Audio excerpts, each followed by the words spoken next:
Hi friends, இன்றைக்கி மே 7ஆம் தேதி செவ்வாய்க்கிழமை பாகியலட்சுமி சீரியலில் என்ன நடக்க போகுது அப்படின்றத பற்றி இப்போ நம்ம பார்த்துடலாம். இப்போ பார்த்திங்கன்னா கோபி ஈஸ்வரி பாட்டியை வெளியில் கூட்டிகிட்டு வந்திருக்காங்க. இந்த மாதிரி ராதிகா ப்ரெக்னெண்ட்டாக இருக்கிற விஷயத்த சொல்லிடணும் அப்படின்றதுக்காக தாயில்லாமல் நான் இல்லை அப்படின்ற பாட்டெல்லாம் வேற ஓட விடுறாங்க. இந்த பாட்டு உங்களுக்கு ரொம்ப பிடிக்கும்லம்மா அப்படி இப்படின்னு சொல்லிட்டு உடனே ஆமாம் நல்ல பாட்டு தான் அப்படின்ற மாதிரி சொல்லிட்டு இருக்காங்க. அதுக்கப்புறம் பாட்டி கேட்குறாங்க, ஏன்பா கோபி உனக்கு ஏதாவது பிரச்சனையா அப்படின்ற மாதிரி கேட்குறாங்க. பிரச்சனைலாம் அதெல்லாம் ஒன்றும் இல்லையம்மா, ஒன்றும் இல்லையே அப்படின்றாங்க. இல்லை நானும் ஒரு வாரமாக பார்த்துட்ருக்கேன், உன்னோட முகமும் சரியில்லை, ராதிகாவோட முகமும் சரியில்லை, ஏன் உங்கள் ரெண்டு பேருக்குள்ளார ஏதாவது சண்டையா அப்படின்னு சொல்லிட்டு கேட்குறாங்க. சண்டை சண்டை அது இருந்துகிட்டே தாம்மா இருக்குது, அதெல்லாம் ஒன்றும் இல்லை அப்படின்ற மாதிரி சொல்கிறாங்க. அதுக்கப்புறம் ஏம்மா இப்போ திடீர்னு நீங்கள் பாட்டியார மாதிரி இருந்தால் உங்களுக்கு எப்படி இருக்கும், நீங்கள் சந்தோஷப்படுவீங்களா அப்படின்னு சொல்லி கேட்குறாங்க. இல்லை எனக்கு புரியல என்ன சொல்கிற நீ அப்படின்றாங்க பாட்டி. உடனே கோபி சொல்கிறாங்க, நீங்கள் பாட்டியாக போகிறீங்க அப்படின்னது உடனே பாட்டிக்கு ரொம்ப சந்தோஷம் ஆகிடுது. அப்படியா, நிஜமாவா, இதை ஏன் யாருமே என்கிட்ட சொல்லவே இல்லை, நான் தான் ஏற்கனவே அவங்கக்கிட்ட கேட்டுட்டு தானே இருந்தேன் இந்த மாதிரி ஒரு விஷயம் நடக்கணும்னு சொல்லிட்டு, ஏன் இந்த விஷயத்தை என்கிட்ட சொல்லவே இல்லை அப்படின்ற மாதிரி பாட்டி சொல்கிறாங்க. உடனே கோபி நினச்சிக்கிறாரு, என்கிட்ட எப்போ சொன்னாங்க, ஒருவேளை ராதிகாட்ட சொல்லியிருப்பாங்களோ, அப்போ அம்மாவுக்கும் இதில் சந்தோஷம் தானா அப்படின்ற மாதிரி நினைக்கிறாங்க. உடனே இந்த விஷயத்த நேரடியாக எழில் என்கிட்டயே சொல்லியிருக்கலாமே, ஏன் உன்கிட்ட சொன்னா, அமிர்தா ப்ரெக்னெண்ட்டாக இருக்காளா, மறுபடியும் எனக்கு கொள்ளுப்பேரன் பிறக்க போகிறானா அப்படின்ற மாதிரி கேட்குறாங்க பாட்டி. உடனே கோபிக்கு அப்படியே கோவம் வந்துடுது. எழிலுக்கு இல்லைம்மா, எனக்கு தான் குழந்தை பிறக்க போகுது, அதுக்கு தான் நீங்கள் பாட்டியாக போகிறீங்க அப்படின்றாங்க. உடனே பாட்டிக்கு ரொம்ப ஷாக் ஆகிடுது. என்ன சொன்ன நீ என்ன சொன்ன அப்படின்ற மாதிரி சொல்கிறாங்க. ஆமாம்மா, எனக்கு தான் குழந்தை பிறக்க போகுது, ராதிகா தான் ப்ரெக்னெண்ட்டாக இருக்கா அப்படின்ற மாதிரி சொல்கிறாங்க. உடனே பாட்டிக்கு அப்படியே தூக்கி வாரி போட்டுருது. என்னது உனக்கா, நான் எழிலுக்குன்னு நினச்சேன்டா, என்னடா சொல்கிற நீ அப்படின்றாங்க. உடனே கோபி சொல்கிறாரு, எழிலுக்கு எப்போவுமே அவங்க அம்மா தாம்மா முக்கியம், இப்படி ஒரு விஷயம் நடந்திருந்தா கூட அந்த விஷயத்த பாக்யா மூலியமாக தான் அவன் சொல்லியிருப்பான், என்கிட்ட ஏன் சொல்ல போகிறான், நான் ஏன் உங்ககிட்ட சொல்ல போகிறேன், நிஜமாக தாம்மா ராதிகா தான் ப்ரெக்னெண்ட்டாக இருக்கா அப்படின்ற மாதிரி சொல்கிறாங்க. என்னடா எப்போ நடந்தது இதெல்லாம் அப்படின்ற மாதிரி சொல்கிறாங்க. உடனே இந்த மாதிரி டாக்டர்கிட்ட போனோம்மா, கன்ஃபார்ம் ஆகிடுச்சு அப்படின்ற மாதிரி சொல்கிறாங்க. ராதிகாவுக்கு தான் ஃபஸ்ட்டு டவுட் வந்தது அப்படின்ற மாதிரி சொல்கிறாங்க. அப்படின்னா அவள் வாந்தி எடுக்கிறது இதனால தானா அப்படின்ற மாதிரி கேட்குறாங்க. ஆமாம்மா அப்படின்ற மாதிரி சொல்கிறாங்க. என்னடா இதெல்லாம் அப்படின்ற மாதிரி சொல்கிறாங்க. இல்லைம்மா கொஞ்சம் அஜாக்கிரதையாக இருந்துட்டோம், இதுக்கு மேலே இந்த மாதிரிலாம் நடக்காதுன்னு நினச்சேன், ஆனால் நடந்துருச்சு அப்படின்ற மாதிரி சொல்கிறாங்க. வேண்டாம், நீ தயவு செஞ்சு எதுவும் பேசாத, எதுவும் பேசி என்னை அப்படியே கோவப்படுத்தாத அப்படின்னு சொல்லிட்டு பாட்டிக்கு அப்படியே குப்புன்னு வேர்த்து போயிடுது. ஐயோ ஏமா உங்களுக்கு இப்படி வேர்க்குது அப்படின்னு சொல்லிட்டு உடனே காரில் ஏசி எல்லாம் ஆன் பண்ணி விடுறாங்க. அப்பையும் பாட்டிக்கு வேர்க்கிறதே நிற்கல. ஏமா இவ்வளோ டென்ஷன் ஆகுறீங்க அப்படின்றாங்க. டே என்னடா நினச்சிட்டு இருக்க, ஏற்கனவே நீ பண்ண வேலை எவ்வளோ பெரிய இதாக இருக்குது தெரியுமா, வீட்டில் எவ்வளோ பிரச்சனை நடந்துட்டுருக்கு, இப்போ போய் என்ன இந்த மாதிரி சொல்கிறீங்க, சரி என்ன முடிவு பண்ணியிருக்கீங்க அப்படின்ற மாதிரி பாட்டி கேட்குறாங்க. இல்லைம்மா ராதிகா குழந்தை பெற்றுக்கலாம் அப்படின்னு சொல்கிறாங்க. அப்படின்னு சொன்னது உடனே ஈஸ்வரிக்கு பயங்கர கோவம் வந்துடுது. படிச்சிருக்கால, அவளுக்கு கொஞ்சம் கூட அறிவில்லை, வீட்டில் என்னெல்லாம் பிரச்சனை போயிட்டுருக்கு, இப்போ போய் குழந்தை வேணும்னு சொல்லிட்டு இருக்கா, நீ என்ன சொல்கிற அப்படின்ற மாதிரி கேட்குறாங்க. இல்லைம்மா நானுமே வேண்டாம் அப்படின்னு தான் சொன்னேன், ஆனால் நான் அவள் புரிஞ்சுக்க மாட்டேன்றா, நான் இவ்வளோ தூரம் எடுத்து சொன்னேன் அப்படின்ற மாதிரி கோபி சொல்கிறாங்க. இதை பாரு கோபி, ஏற்கனவே நீ 2வது கல்யாணம் பண்ணதை சொந்தக்காரங்களாம் ரொம்ப தப்பாக பேசிகிட்டு இருக்காங்க. இப்போ இந்த விஷயமும் வெளியில் தெரிஞ்சிச்சுன்னா அவ்வளோதான், அது எல்லாரும் கை கொட்டி சிரிக்கிற மாதிரி ஆகிடும். ஏற்கனவே கேட்குறவங்களுக்கு எங்களால் பதில் சொல்ல முடியல, ஜெனியோட அப்பா வர எல்லாத்துக்கும் நீ தான் காரணம் அப்படின்ற மாதிரி இப்பயே சொல்லிட்டுருக்காரு. இந்த விஷயம் உன்னை மட்டும் இல்லை, இனியாவோட கல்யாணம் வரைக்கும் பாதிக்கும்.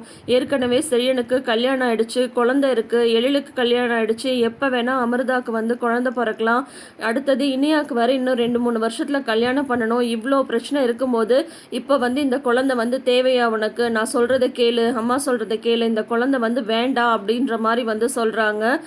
இதெல்லாம் வந்து நீ அவட்ட சொல்லலையா? இதெல்லாம் நீ கொஞ்சம் கூட யோசிச்சு பார்க்கலையா? நீ உனக்கு எது தோணுதோ அதையே நீ வந்து பண்ணிட்டுருக்க. ஆனால் வந்து அது எல்லாரையுமே பாதிக்குது. கொஞ்சம் யோசிச்சு பாரு அப்படின்ற மாதிரி சொல்கிறாங்க. இல்லைம்மா, நீங்கள் சொல்கிறது எனக்கு புரியுது. இந்த எல்லா விஷயத்தையும் நான் வந்து ராதிகாட்ட சொன்னேன்.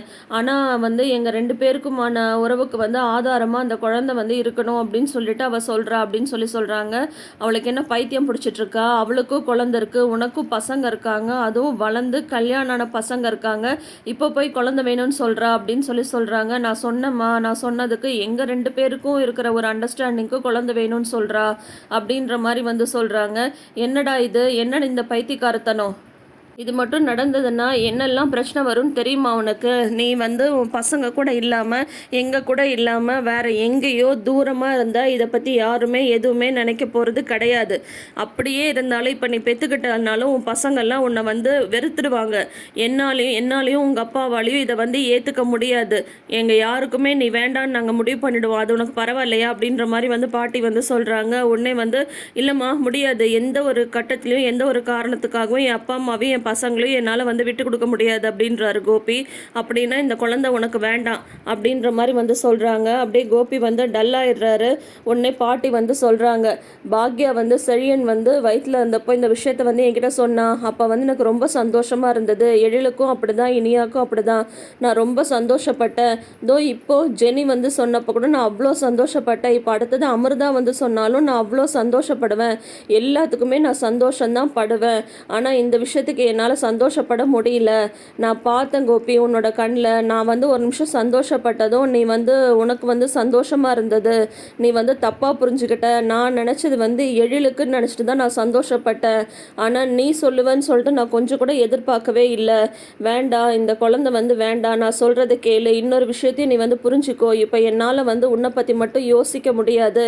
என்ன நடந்தாலும் எங்கள் கூடயே இருக்கா பார்த்தியா பாக்யா, அவளை பற்றி நான் யோசிக்கணும். பசங்களை பற்றி நான் வந்து யோசிக்கணும். நீ ஏன் பசங்களா அப்படின்னு சொல்லிட்டு வரும்போது பார்த்தனா கண்டிப்பாக நான் அவங்க பக்கம்தான் நிற்பேன். நீ வந்து எனக்கு 2ஆம் பட்சம்தான். அவங்கள பற்றி மட்டும்தான் என்னால் வந்து யோசிக்க முடியும். இப்பயும் நான் அவங்கள பற்றி யோசிச்சுட்டு தான் சொல்கிறேன். இந்த குழந்தை வந்து வேண்டாம். இத்தனை நாள் வந்து நீயா என்னென்னவோ பண்ணிட்ட, எல்லாம் விடு. ஆனால் இந்த குழந்தை வந்து வேண்டாம். நான் சொல்கிறத கேளு அப்படின்னு சொல்கிறாங்க. இல்லைம்மா, நீங்கள் சொல்கிறது எல்லாமே புரியுது. ஆனால் ராதிகா வந்து பிடிவாதமாக இருக்கா. அவங்க அம்மாவும் அதுதான் சொல்கிறாங்க அப்படின்றாங்க. ஆத்தாவுக்கும் பொண்ணுக்கும் வேறு வேலையே இல்லையா? ஏதாவது பிரச்சனை பண்ணுறது தான் வேலைன்னு நினச்சிட்டு இருக்காங்களா? நீ விட, இந்த விஷயத்த நான் வந்து ராதிகாட்ட வந்து சொல்கிறேன். முதல்ல நீ வண்டி எடு அப்படின்னு சொல்கிறாங்க. அதுக்கப்புறம் 2 பேரும் வீட்டுக்கு வராங்க. அப்பையும் பாட்டி வந்து படபடப்போடையே இருக்காங்க. பாக்யா வந்து என்னாச்சத்தை, எங்கே போயிருந்தீங்க அப்படின்னு கேட்குறாங்க. நீ முதல்ல போய் தண்ணி எடுத்துட்டு வா அப்படின்னு சொல்கிறாங்க. பாக்யா வந்து தண்ணி கொண்டு வந்து கொடுக்குறாங்க. உடனே வந்து பார்த்தீங்கன்னா பாட்டி வந்து ரொம்ப டென்ஷனாக இருக்காங்க, படபடப்பாக இருக்காங்க. அவங்களுக்கு வேர்த்து கொட்டுது. என்னாச்சத்தைன்றாங்க. உடனே கோபி வந்து வந்துடுறாங்க. உடனே வந்து கோபி வந்து வழக்கம் போல் இவர் வந்து எப்பயோ பாக்யாட்ட தானே கத்துவார். அதே மாதிரி இன்றைக்கி வந்து சொல்கிறாரு, ஏன் அம்மாவை கூட்டிட்டு நான் வெளியே போயிருந்தேன். அதெல்லாம் வந்து நான் உங்ககிட்ட சொல்லிட்டு இருக்கணுமா? உங்ககிட்ட பெர்மிஷன் கேட்கணுமா? அப்படின்றாரு. உடனே வந்து பாக்யா வந்து சொல்கிறாங்க, அத்தை உங்கள் கூட வெளியில் போயிட்டு வந்தது எனக்கு தெரியாது. இனியா தான் சொன்னான். இப்போ வந்து அவங்க ரொம்ப படபடப்பாக இருக்காங்க, பதட்டமாக இருக்காங்க. அதை தான் நான் என்னன்னு கேட்டுட்ருக்கேன் அப்படின்றாங்க பாக்யா. உடனே வந்து அது வெயில் அதிகமாக இருக்குல்ல, அதனால தான் அப்படி இருக்காங்க அப்படின்னு சொல்கிறாங்க. அதெல்லாம் இருக்கட்டும், ராதிகா எங்கே அப்படின்னு சொல்லிட்டு கேட்குறாங்க. மாடியில் இருக்காமா அப்படின்றாரு கோபி. நான் போய் பார்த்துட்டு வரேன் அப்படின்றாங்க. நீங்கள் ஏம்மா முழங்கால் வலி வச்சுட்டு நீங்கள் ஏம்மா மாடியெல்லாம் ஏறுறீங்க அப்படின்றத, அதான் நீ ஏற வச்சிட்டல்ல, உன்னால தான் இவ்வளோ தூரம் நான் படிக்கட்டு ஏறுற நிலமை வந்துருச்சு அப்படின்னு சொல்லிட்டு திட்டிட்டு பாட்டி வந்து மேலே போகிறாங்க. பாக்யா வந்து ஒரே குழப்பமாக நின்றுட்டுருக்காங்க. பாக்யாவுக்கு இந்நேரம் தெரிஞ்சிருக்கும். மாடிக்கு போனால் ராதிகா இருக்காங்க. ராதிகா வந்து கஞ்சாடையிலே கேட்குறாங்க, கோபிக்கிட்ட சொல்லிட்டேன் அப்படின்னு சொல்கிறாங்க.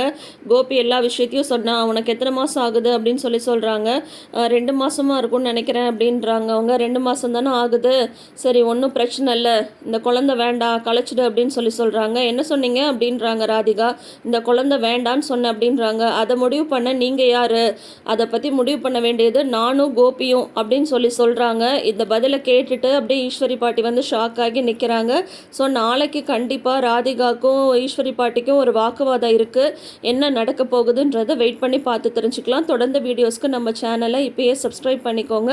நோட்டிஃபிகேஷன் பெல் ஐக்கானில் ஆல் சிம்பிள் கிளிக் பண்ணிக்கோங்க. கூடவே இந்த ப்ரிவ்யூ உங்களுக்கு பிடிச்சிருந்ததுன்னா உங்கள் ஃப்ரெண்ட்ஸ் அண்ட் ஃபேமிலிக்கு மறக்காமல் ஷேர் பண்ணி விடுங்க. எப்பயும் கொடுக்குற உங்களோட சப்போர்ட் கண்டிப்பாக நம்ம சேனலுக்கு தேவை. அதனால தொடர்ந்து சப்போர்ட் பண்ணுங்கள். Thank you friends.